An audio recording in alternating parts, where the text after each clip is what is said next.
There is a wonderful line from one of my favorite plays, Pippin, and the lead character sings a song, and the beginning of the song says, "Everything has its season and everything has its time." I say to you today that this is your time. This is your moment. Use your ticket and your past to create your future. Embrace your past. Embrace your family. Embrace your accent. Embrace your experiences. There may be people in this audience right now, graduates among them, who are saying, "My past is what is holding me back." And I'm here today to tell you that that is true only if you want it. It is true only if you choose to let your past hold you back. There are people in this audience right now who are suffering from a symptom called learned helplessness, where they look at their family and they say, "Well, my brother never went to college, or my sister never did this, or my cousin dropped out, or my mom has a drinking problem, or my dad left us," and you think that that is your life. It isn't. That's their life. Your life is your life. And you are the only person who can change it. And if you use your ticket of a lifetime and your experiences, you will change it.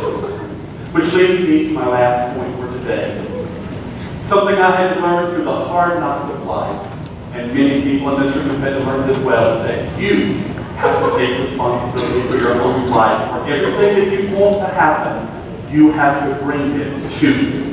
No one is going to save you. No one is going to rescue you. You have to create your own safety. And whatever you try from here on out, you try at your very best. My supervisor at Buffalo Bill, his name was Weaver Medford. Weaver Medford came to me one day, and I was coming to this college, and he said, "I know this isn't a job you like," and he couldn't have spoken truer words at that point in time. And he said, "But son, I know that you're going to be able to go on and do other things, but here at this mill, if I ask you to dig a ditch, I want you to dig the best ditch you can ever dig." And I've never forgotten those words. You have to live at 100%. Because if you live at even 99.9%, success won't be yours. Let me give you a few figures. I've asked faculty members across the country, "Would you like for your students to come to you and give you 99.9%? And everybody's like, "Yeah, I'd love for them to give you 50% on some days."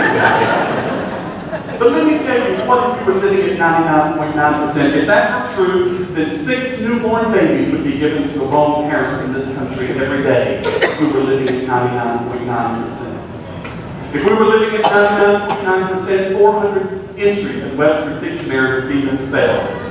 20,000 drug prescriptions would be written incorrectly every day. 8 people would be buried in the wrong graves every day. And the IRS would lose about 2 million documents. Now, they've been working about 10%, that helps all out. I say to you today that you have to live at your full capacity. You don't do anything halfway unless you want to be half happy. Dr. Wayne Dyer, wonderful writer and speaker, coined the term that you have to be what you have to be.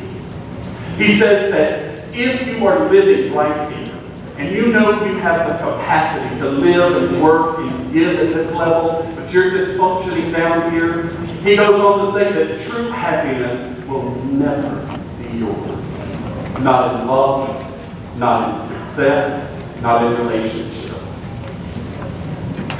One of my favorite musicals of all time, and I've seen over 100 Broadway shows, is Jersey Boys. The story of Frankie Valli and the Four Seasons. And the first time I saw the play, I wasn't a Frankie Valli fan. Didn't really care one way or the other. I am now. I've seen the play 8 times at this point. Frankie Valli and the Four Seasons have sold almost 200 million albums.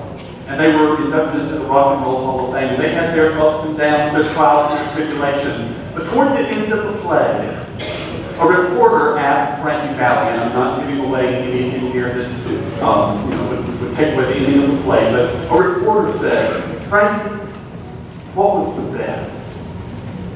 And Frankie said, "It was all good." But when the 4 guys stood under that street lamp for the first time, And we made that sound for the first time. And everything was still ahead.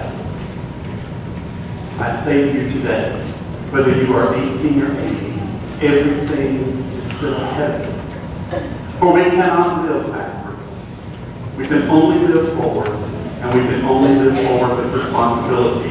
And if you surround yourself with supportive and loving and caring people, if you use your ticket of a lifetime, and if you take responsibility for your own life, your success will be immeasurable, and you will only be able to live forward. I'll leave you today with a story about two little boys who had to learn to accept responsibility for their own lives. They were horrible children, absolutely miserable, horrible little boys. They would hit old people, they would attack other children. The preacher had even given up on them. They were so horrible. They would just terrorize the neighborhood. And finally it got so bad that the neighbors got together and went to the preacher and said, "Preacher, you have got to help us." And the preacher said, "Okay, bring me the meanest one first." So the town gathered up the meanest little boy and brought him to the preacher's office, dropped him off, locked the door, and quickly left. The little boy sat on the side of the desk with the preacher sat on the other side, and for the longest time, they stared at each other in silence. Finally, the preacher said in a stern but low voice, "Son, where is God?" The little mean boy didn't. They sat and stared longer. After a while, the preacher looked up a little bit louder voice and he said, "Son, I ask you, where is God?"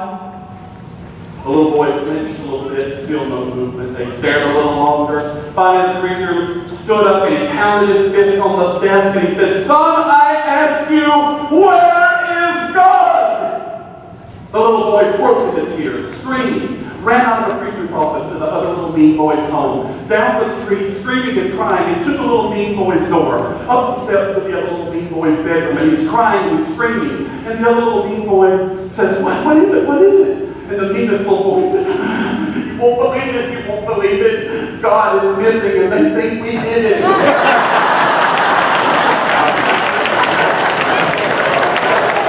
Personal responsibility.